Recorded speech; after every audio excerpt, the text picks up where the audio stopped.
Hi chaps, Simo P here from Beard, Biceps and Batchat. Today I'm bringing you another video in the series of Road to the Batchat. This is probably my third or fourth game after I've unlocked all the packages in the AMX 1390. The last one you would have seen would have been the AMX 1375. This tank is insane is the best way to describe it. It's got all the sort of good characteristics of the 75, a low profile, good camo, good top speed when it finally gets there.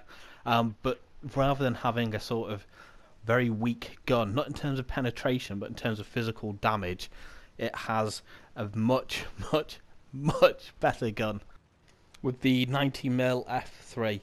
Now, the big difference here is as I said before, the damage per shell. The burst damage on this tank is about 1450 over about 8 or 9 seconds. The aim time, again, isn't great. The reload time, as you can see here, takes about 30 seconds to reload.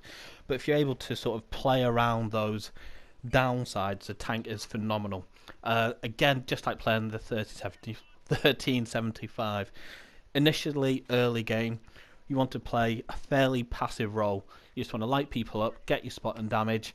You're going to come into your own in the end game. So you need to make sure you're there and able to fight and to, if need be, trade. So you're going to see that quite a bit in this game. I'm not going to be overly aggressive. I'm just going to look for opportunities where I can get my gun active without risking too much. So I love going to this spot on H3. The reason being, you can get shots into all the tanks that are sneaking through the middle, going over the bridge. And if you're right here, they can't get, well, the red team can't get shots on you from E3. There's usually a TD sneaking around. So I'm going to be fairly patient. Just wait for the sort of deployment of the red team to become a bit more apparent, because we can currently see they're doing a bit of a lemon train down the one diagonal from their one spawn. So we're just going to look to put a couple of shots into the tanks, just try and get a little bit of damage, be a little bit cheeky, see if I can delay their deployment just a little bit. Now, one of the things I noticed with this tank is you're very likely to get frequent module damage and crew damage. So what I've actually done, probably straight after this game, is get rid of the automatic fire extinguisher and use a large repair kit. Again, that's just in case I'm getting shots. I like to use the 20% passive repair ability, which I find a lot more useful than the fire extinguishers. So we're still being quite passive here.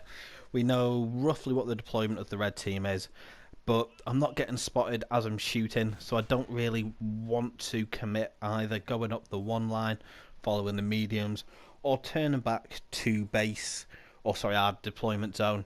I've got a good sort of overview of fire over the flag in the middle. I can get shots into the leopard. Again, the aim time on this is really letting me down. I've changed the equipment I run as well. At the minute you can see I'm mostly running binos, camos, and I think GLD to reduce aim time.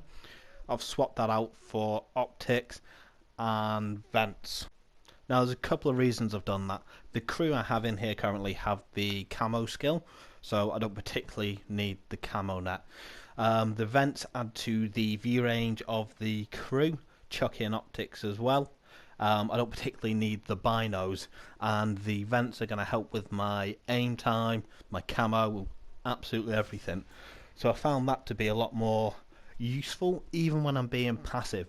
I know some other people run it in the current setup that you can see in this video. I do usually, and I did with my AMX 75, but I'd be quite interested to see how you guys run this tank and how it's working for you, more importantly. Now, I know what's happening here. I know me. I've loaded premium. I've got excited because I've seen a tank sat in the open, 2 of them. I'm just counting down 25, 24 seconds before I can just start throwing my clip in. I know I'm probably going a bit mad on a party chat or to myself, just wishing I could just absolutely unload. Now, I also noticed at this point, shots are flying over my head. So I noticed on my minimap there is a tank behind me using me as cover. Now, this is a little pet peeve of mine when heavier tanks that are spotted hide behind me as a scout which is when I'm unspotted, essentially using me as cover. So if they're not getting hit, I get hit, even though I'm not spotted, and they just use me as their mobile cover. It's a bit of a pain in the ass. So if you see me in a scout, guys, if you want to troll me, then yes, being a heavy, use me as cover. If you don't, just leave me alone, leave me to it. Don't worry about me. So I'm obviously being a little bit obsessed with this Ohio, just firing premium, trying to get the very top. I know I'm not going to do a great deal of damage, but what I want to do here more than anything else is just make him think something is shooting at me. I can't see it. I can't push with impunity. So he's pinned in place at this point. I have a little look around the battlefield to decide, you know, half the team's dead on both sides. It's time to be active. So I load another drum of premium. And I'm just deciding where to put my gun into action. Initially, I think about going back and along the bridge, but what I prefer to do is we've got the medium heavy here. I want to help these boys push, so I'm going to push along to the left hand side. They're in a sort of peek-a-boom situation.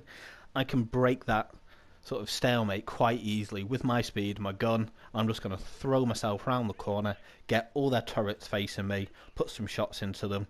I know it looks a little bit ridiculous driving up the wall, but that's not a regular pass someone would take, so I'm hoping to throw off their aim. Put a shot into the low, take him out, 2 into the Waffenträger to distract him, put 1 shot, second shot into 112. Now you'll notice I stop here when I probably shouldn't. I need to make sure on my last clip, or my last shell of the clip, I take out that tank, otherwise he's going to be a nightmare.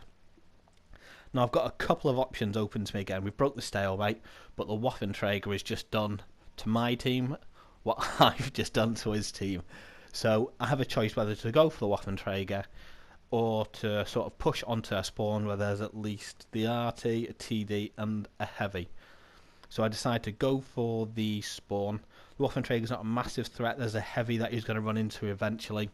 So I feel it's more important to deal with the tanks that are hiding here and that are a little bit more defenceless to me. So I just whiz around the corner, aim up on the RT, first shot in, of course I miss, second shot, take him out. Now it's at this point, I know me, I am on full on hunt mode.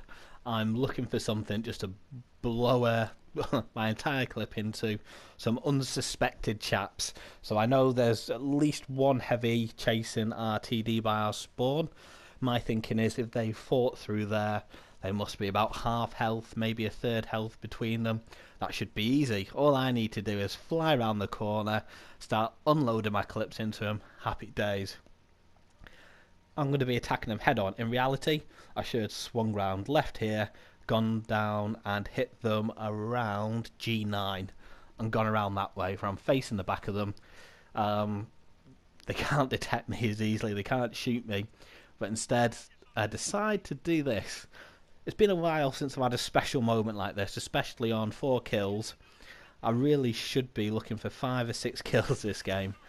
First shot, second shot, and I'm absolutely screwed because I didn't plan my approach play. I got too excited and I cost myself. It's not unrealistic to think by the end of that game I should have got at least 1, maybe 2 more kills. So as a pointer, guys, plan your approach, never get too excited because you can end up doing exactly what I've just done there. But overall, it's not a bad game. One of my first games in it. We've got 10 penetrating hits, 2 spotted, probably should have got a few more. 4 kills, probably should have got 5 kills, but not a bad game.